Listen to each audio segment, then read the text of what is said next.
जय हिंद साथियों, आपका अपने यूट्यूब चैनल में हार्दिक स्वागत है। साथियों, आज हम आगामी माह में आयोजित होने वाली उत्कृष्ट विद्यालय अर्थात एक्सीलेंस स्कूल और जो मॉडल स्कूल की प्रवेश परीक्षा है उसको लेकर जो महत्वपूर्ण प्रश्न हैं उन पर चर्चा करेंगे। जैसा कि आप जानते हैं, इस परीक्षा में 100 प्रश्न पूछे जाते हैं, जिसमें लगभग 15 प्रश्न हिंदी के, 15 प्रश्न अंग्रेजी के, फिर गणित, समाज विज्ञान, पर्यावरण और एमपीजीके के प्रश्न पूछे जाते हैं। साथ ही इस भाग में हम देखेंगे हिंदी विषय के महत्वपूर्ण प्रश्न और उनके सही उत्तर। ये जो प्रश्न हैं आगामी परीक्षा को लेकर बहुत ही इंपॉर्टेंट हैं और इनसे परीक्षा में सवाल पूछे जाने की संभावनाएं अत्यधिक हैं। तो आइए साथियों, देखते हैं हिंदी विषय के महत्वपूर्ण प्रश्न और उनके सही उत्तर। साथ ही हिंदी भाषा का पहला प्रश्न है, निम्नलिखित रचनाकारों में से किसका संबंध राजस्थान से है? पहला ऑप्शन है मीराबाई, दूसरा ऑप्शन है सूरदास जी, तीसरा ऑप्शन है तुलसी, चौथा ऑप्शन है बिहारी। तो साथ ही इसका सही संबंध है ऑप्शन पहला मीराबाई। और तुलसीदास जी ने जो है रामचरितमानस की रचना की थी। अगला प्रश्न है, एक ही अक्षर या वर्ण की आवृत्ति जहाँ बार बार होती है या कहीं एक से अधिक बार होती है वहाँ पर कौन सा अलंकार होता है? पहला ऑप्शन है उपमा, दूसरा ऑप्शन है उत्प्रेक्षा, तीसरा ऑप्शन है रूपक, चौथा ऑप्शन है अनुप्रास अलंकार। तो साथ ही वहाँ पर होता है अनुप्रास अलंकार, जैसे कि चार चंद्र की चंचल किरणें खेल रही थी जल थल में। और जहाँ पर किसी वस्तु की तुलना दूसरे से की जाए, जैसे राधा का मुँह चंद्रमा के समान है, या कहें पीपर पात सरस सरस सरस मंडोला, तो वहाँ पर क्या होगा? उपमा अलंकार होगा। अगला प्रश्न है, दाता शब्द का स्त्रीलिंग क्या है? पहला ऑप्शन है दाती, दूसरा ऑप्शन है दानी, तीसरा ऑप्शन है दात्री, चौथा ऑप्शन है दात्री। इसका सही उत्तर होगा ऑप्शन चौथा दात्री। तो एक प्रश्न आपसे की परीक्षा में विलोम शब्द या स्त्रीलिंग पुल्लिंग का भी पूछा जा सकता है। अगला प्रश्न है, वन का पर्यायवाची शब्द क्या है? पहला ऑप्शन है गिरी, दूसरा ऑप्शन है अरण्य, तीसरा ऑप्शन है तटनी, चौथा ऑप्शन है अचल। तो वन का पर्यायवाची होता है अरण्य, मीन्स जंगल। गिरी पर्वत का पर्यायवाची है, तटनी नदी का पर्यायवाची है, और अचल जो है पर्वत या वृक्ष का पर्यायवाची मान सकते हैं। अचल मीन्स होता है जो चल ना सके। अगला प्रश्न है, इस शब्द में उपसर्ग बताओ। उपसर्ग वे शब्द होते हैं, शब्दांश होते हैं जो शब्द के पहले लगाए, वाक्य के मतलब शब्द के पहले लगाए जाते हैं। जैसे पहला ऑप्शन है कायरता, दूसरा ऑप्शन है अभागा, तीसरा ऑप्शन है खंडित और तल्लीन। तो अभागा में जो है आ उपसर्ग लगा हुआ है, तो भागा शब्द है, ठीक है। तो ऑप्शन बी हमारा सही उत्तर होगा। और इनमें लगा है प्रत्यय, कायर में ता प्रत्यय लगा है, कायरता। इसमें खंड में इत प्रत्यय लगा है, इत। तल्ली ततलीन तत धल्लीन लीन प्रत्यय लगा है इसमें। तो इसका उत्तर है अभागा। अगला प्रश्न है, दुखिया शब्द में प्रत्यय लगा है। यहाँ पर था उपसर्ग, अर्थात उपसर्ग और प्रत्यय से भी सवाल परीक्षा में पूछे जाते हैं। प्रत्यय वे शब्द होते हैं जो बाद में लगाए जाते हैं, उपसर्ग लगाए जाते हैं पहले। दुखिया शब्द में प्रत्यय क्या लगा है? पहला ऑप्शन है इया, दूसरा ऑप्शन है या, तीसरा ऑप्शन है खिया, चौथा ऑप्शन इनमें से कोई नहीं। तो दुखिया दुख शब्द है और इसमें इया प्रत्यय लगा है, तो ऑप्शन पहला सही उत्तर है।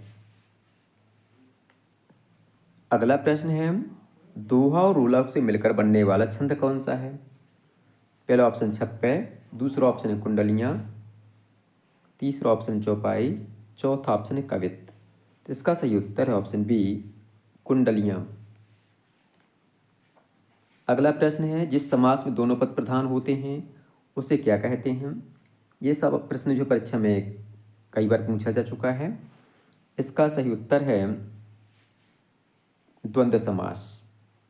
इसमें दोनों पद प्रधान होते हैं, जैसे राम और लक्ष्मण, दिन और रात, दिन रात। और इसमें क्या होता है, द्विगु समास में संख्यावाची द्विगु, इसमें संख्या लिखी होती पहले, जैसे मान लो तिराहा है, पं संख्यावाची तेराहा हो गया, त्रिभुज हो गया इत्यादि। कर्मधारय समास में जो है जैसे नीलकमल वगैरह है, विशेषण विशेष का संबंध होता है इसमें, ठीक है।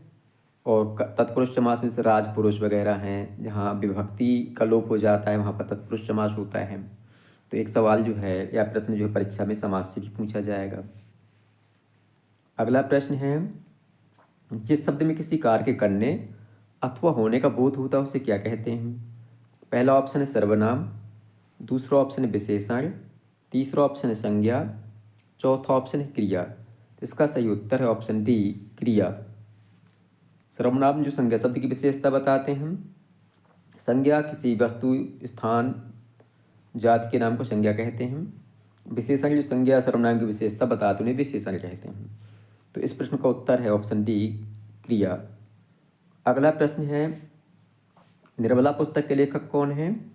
तो इसका सही उत्तर है ऑप्शन पहला, प्रेमचंद जी। दूसरा ऑप्शन है कालिदास, तीसरा ऑप्शन है रविदास, चौथा ऑप्शन है सूरदास। तो निर्मला के जो लेखक है, निर्मला एक उपन्यास है, ये इसके लेखक है मुंशी प्रेमचंद्र जी। और गबन हैं, गोदान हैं, कर्मभूमि हैं, सेवा सदन हैं, ये इनके अन्य उपन्यास हैं, ठीक है। तो आप इनको याद कर लें। पंच ईदगाह जो है इनकी प्रमुख कहानी है, पंच परमेश्वर वगैरह। और जो सूरदास हैं, सूरसागर, साहित्य लहरी, सूरसागर वगैरह इनकी प्रसिद्ध पुस्तक है। कालिदास का प्रमुख ग्रंथ है मेघदूत, रघुवंशम, कुमार संभवम इत्यादि। अगला प्रश्न है, जो ईश्वर में विश्वास करता है उसे क्या कहते हैं? ये प्रश्न परीक्षा में कई बार पूछा जा चुका है। इस पहला ऑप्शन है सर्वज्ञ, दूसरा ऑप्शन है जानकार, तीसरा ऑप्शन है आस्तिक, चौथा है नास्तिक। तो इसका सही उत्तर है आस्तिक। और जो सब कुछ जानता है उसको कहते हैं सर्वज्ञ, और जो ईश्वर में विश्वास नहीं करता उसे कहते हैं नास्तिक। तो जो ईश्वर में विश्वास करता है उसे कहते हैं आस्तिक। अगला प्रश्न है, हाथ पांव फूलना मोहरे का अर्थ क्या है? ये प्रश्न भी परीक्षा में कई बार पूछा जा चुका है। प्रश्न रिपीट होते हैं, इसलिए इन प्रश्नों को आप अच्छे से याद कर लें। मोहर से भी प्रश्न परीक्षा में पूछे जाते हैं। पहला ऑप्शन है सूझा ना जाना, दूसरा ऑप्शन है घबरा जाना, तीसरा ऑप्शन ताकतवर हो जाना, चौथा ऑप्शन है खुश होना। तो हाथ पांव फूलने का सही अर्थ होता है घबरा जाना, ऑप्शन बी सही उत्तर है। अगला प्रश्न है, कर्कशा का शुद्ध अर्थ निम्नलिखित में से क्या है? कहते हैं कि बहुत कर्कशा है, ठीक है। इसका अर्थ पहला ऑप्शन चटकने वाला बर्तन, दूसरा है झगड़ने वाली स्त्री, तीसरा है दरकने वाला वृक्ष, चौथा है पागल होने वाली हथनी। इसका सही उत्तर ऑप्शन दूसरा, झगड़ने वाली स्त्री। अगला प्रश्न है, जागरण शब्द का विलोम क्या है? मैंने आपसे बताया कि एक शब्द प्रश्न विलोम से भी आता है।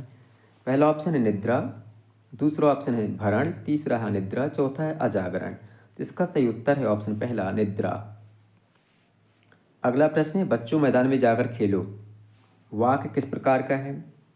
तो इसमें आदेश दिया जा रहा है। पहला ऑप्शन है सरल वाक्य, दूसरा ऑप्शन है प्रश्नवाचक वाक्य, तीसरा ऑप्शन है आज्ञावाचक और चौथा है निषेधात्मक।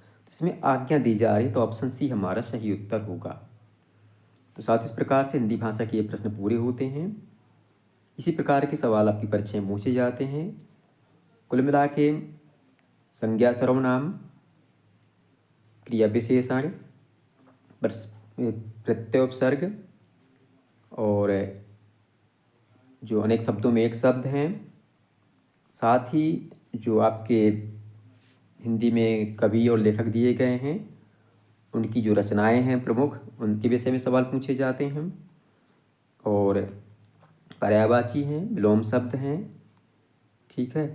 तो इस प्रकार से ये जो है सवाल परीक्षा में आपके पूछे जाएंगे। बहुत ही आसान प्रश्न आते हैं। तो आपको वीडियो पसंद आए तो वीडियो को लाइक करें, अपने साथियों के साथ शेयर करें और हमारे चैनल को सब्सक्राइब करना बिल्कुल भी ना भूलें, ताकि आगे आने वाला अपडेट आपको समय से मिल सके और आपकी तैयारी बहुत अच्छे से हो सके। बहुत बहुत धन्यवाद।